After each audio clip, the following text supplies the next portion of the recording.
प्रिय विद्यार्थियों, नवांकुर डिजी लेसन्स में आपका स्वागत है। मैं वासुदेव शर्मा, नवांकुर ईयूटी शिक्षक, आप सभी का स्वागत करता हूं। हमने पिछले ऑडियो में हमारी पाठ्यपुस्तक हिंदी क्षितिज के गद्य खंड का जो शीर्षक था मेरे बचपन के दिन, इस शीर्षक की सारांश को हमने समझा था। इसकी लेखिका हैं महादेवी वर्मा। अब हम आज इस पाठ के प्रश्न अभ्यास की ओर चलते हैं। तो हमारी पुस्तक में पहला प्रश्न दिया है, मैं उत्पन्न हुई तो मेरी बड़ी खातिर हुई और मुझे वह सब नहीं सहना पड़ा जो अन्य लड़कियों को सहना पड़ता है। इस कथन के आलोक में आप यह पता लगाएं, नंबर 1 का उस समय लड़कियों की दशा कैसी थी। दूसरा है खा लड़कियों के जन्म के संबंध में आज कैसी परिस्थितियाँ हैं। चूँकि इस प्रश्न में ये 2 बातें पूछी गई हैं कि अंग्रेज़ों के समय में लड़कियों की कैसी दशा थी और लड़कियों के जन्म के संबंध में आज कैसी परिस्थितियाँ हैं। तो इसका पहला का वाला जो प्रश्न है, उस समय लड़कियों की कैसी दशा थी, उसका मैं उत्तर लिखवाने जा रहा हूँ। उस समय लड़कियों की स्थिति अत्यंत दयनीय थी। उस समय का समाज पुरुष प्रधान था। पुरुषों को समाज में ऊंचा दर्जा प्राप्त था। पुरुषों के सामने नारी को अत्यंत हीन दृष्टि से देखा जाता था। चूँकि हमने उस पाठ में भी पढ़ा था कि लड़कियों की स्थिति ठीक नहीं थी, जन्म लेते ही उन्हें मार दिया जाता था। ठीक है, तो ये इसमें भी आंसर में बताया गया है। इसका एक कारण समाज में व्याप्त दहेज प्रथा भी थी। लड़कियों के जन्म के साथ ही माता पिता को चिंताएं बढ़ जाती हैं कि इसके विवाह में दहेज देना होगा, तो दहेज प्रथा मुख्य समस्या थी।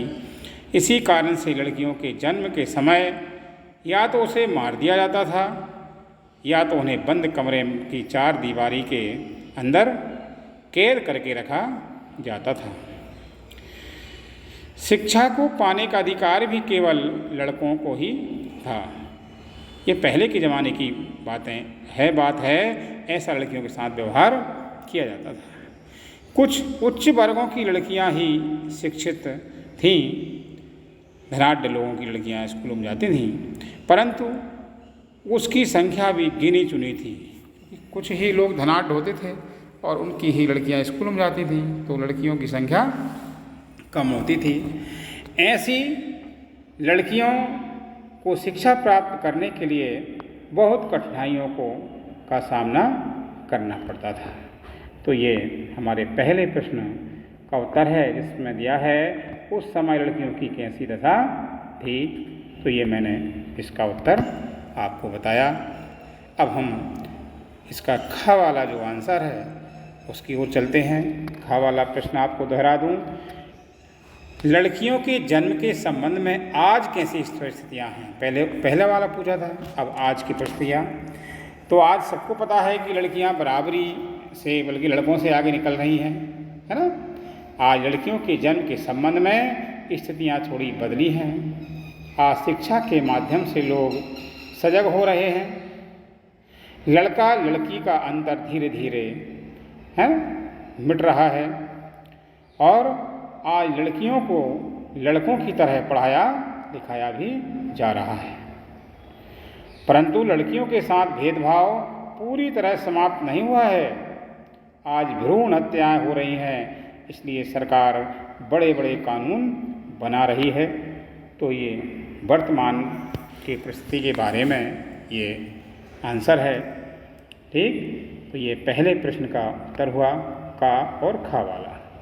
अब हम प्रश्न क्रमांक 2 आपकी पाठ्य पुस्तक में है, लिखा हुआ है लेखिका उर्दू फारसी क्यों नहीं सीख पाई। तो हमने पाठ में पढ़ा था कि हिंदी और संस्कृत तो उनकी माँ ने घर पर ही सिखा दिया था, है ना। लेखिका के लिए वह प्रतिदिन गीता जी का, भागवत गीता जी का अध्ययन कराती थी। उनकी माँ ने ही उनको हिंदी और संस्कृत सिखाया था, लेकिन उर्दू फारसी के प्रति उनका बिल्कुल रुचि नहीं थी, उनका मन नहीं था। लेखिका को बचपन में उर्दू पढ़ाने के लिए मौलवी रखा गया था, क्योंकि मुसलमान समाज की भाषा होती है तो उनको शिक्षक जो होते हैं उनको मौलवी कहा जाता है, रखा गया। परंतु उनकी उसमें रुचि ना होने के कारण वो उर्दू फारसी नहीं सीख पाई। इस पाठ में हमने एक जगह ऐसा भी लिखा है, जब वह मौलवी साहब पढ़ाने आते थे तो लेखिका चारपाई के नीचे छिप जाती थी। ठीक है, तो अर्थात जिस विषय में या जिस भाषा में किसी व्यक्ति की रुचि होती है तो उसे वह जल्दी ही सीख जाते हैं। तो उनकी रुचि भी नहीं थी, इसलिए उसके वह उर्दू फारसी को नहीं सीख पाई। अब हमारी पाठ्य पुस्तक में तीसरा प्रश्न है। तीसरा प्रश्न, लेखिका ने अपनी माँ के व्यक्तित्व की किन विशेषताओं का उल्लेख किया है। माँ की विशेषताओं के बारे में हमें बताया है। तो लेखिका ने हमने पहले ही पढ़ा था, उनकी माता जबलपुर की थी, संस्कारवान थी, है ना, धार्मिक थी, पूजा पाठ करती थी, ये हमने पाठ में पढ़े थे। तो लेखिका की माता अच्छे संस्कार वाली महिला थी, वे धार्मिक स्वभाव की महिला थी, वे पूजा पाठ किया करती थी, वे ईश्वर में आस्था रखती थी। जो कि पूजन पाठ वाला व्यक्ति होता है उसे सब कुछ अपना परमात्मा भगवान ही होता है, तो वह उनमें आस्था रखती थी। सवेरे कृपा निधान पंछी वन बोले, इस तरह का पद गाती थी, भगवान की प्रभाती गाती थी, भगवान को जगाने के लिए कहती थी हे कृपा निधान पंछी वन बोले, यानी जंगलों में पंछी बोलने लगे हैं, अब जागो, है ना। इस प्रकार के पद प्रभाती के रूप में गाती थी। शाम को मीरा के पद गाती थी। मीरा जी ने कन्हैया के, कृष्ण के वर्णन किया है, मेरे तो गिरधरे गोपाल दूसरो न कोई, जाके सिर मोर मुकुट मेरो पति सोई।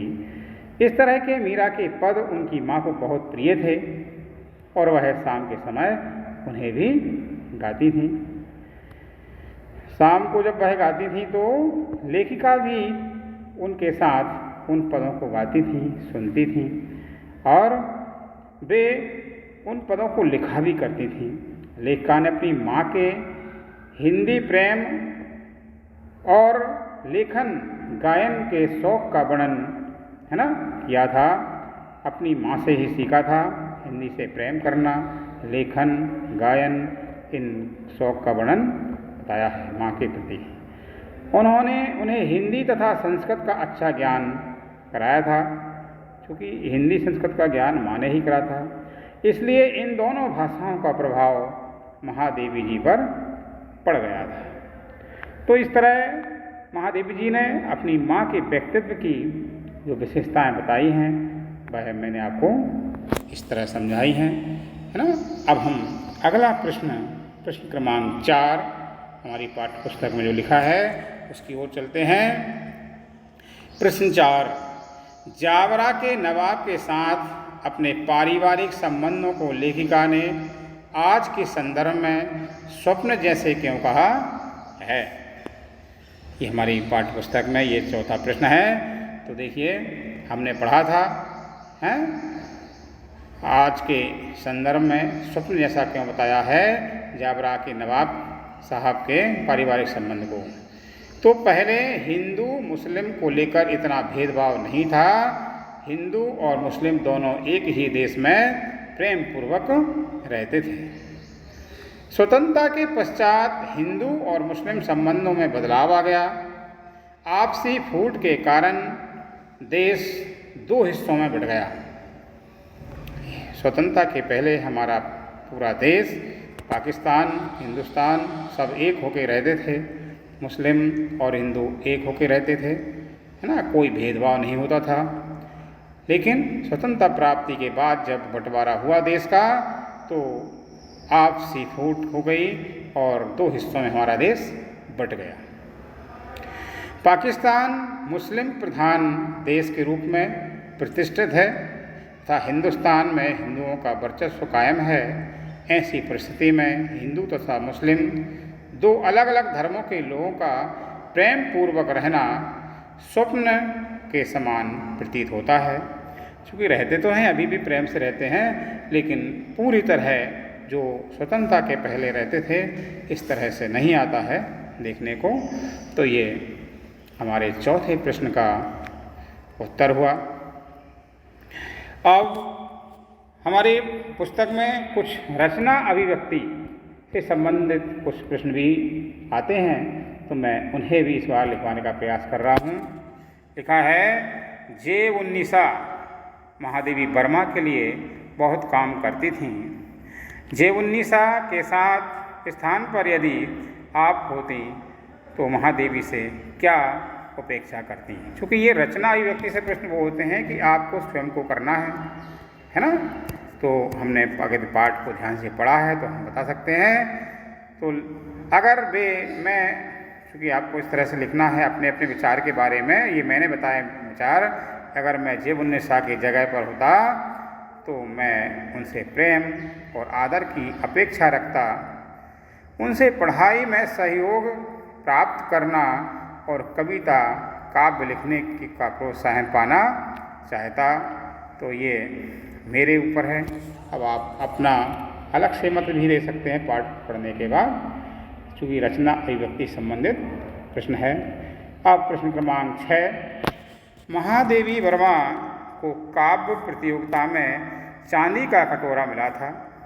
अनुमान लगाइए कि आपको इस तरह का कोई पुरस्कार मिला हो और वह देश हित में या किसी आपदा निवारण के कारण काम में देना पड़े तो आप कैसा अनुभव करेंगे? ये भी आपको रचना अभिव्यक्ति संबंधी प्रश्न है। तो हमने पढ़ा था महादेवी वर्मा को और कविता लिखने में पुरस्कार के रूप में एक चांदी का कटोरा दिया गया था। तो उन्होंने उसे भी अपने देश हित के लिए समर्पित कर दिया था। हमारा भी देश के प्रति हमारे भी कई कर्तव्य हैं। अगर मुझे भी देश हित या आपदा निवारण के सहयोग में अपने पुरस्कार को त्याग करना पड़े तो इसमें मुझे प्रसन्नता होगी। आखिर मेरा कुछ तो देश या लोगों के काम आ पाए। देश प्रेम के आगे पुरस्कार का कोई मूल्य नहीं है, तो हमें देश से प्रेम करना चाहिए। हमारे पूर्वजों ने बलिदान दिया, हमारे देश को स्वतंत्र कराया।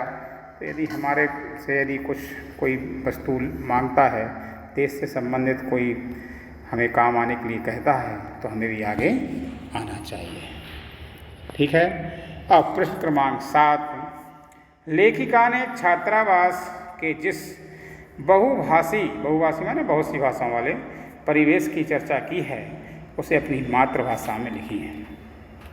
हमने पाठ में पढ़ा था छात्रावास में जब वह रहती थी तो बहुत सी भाषा भाषी वाली बालिकाएँ भी साथ रहती थी। तो लेखिका महादेवी वर्मा के छात्रावास का परिवेश बहुभाषी था। कोई हिंदी बोलता था तो किसी की भाषा उर्दू थी। वहाँ कुछ मराठी लड़कियाँ भी थीं जो आपस में मराठी में बोलती थीं।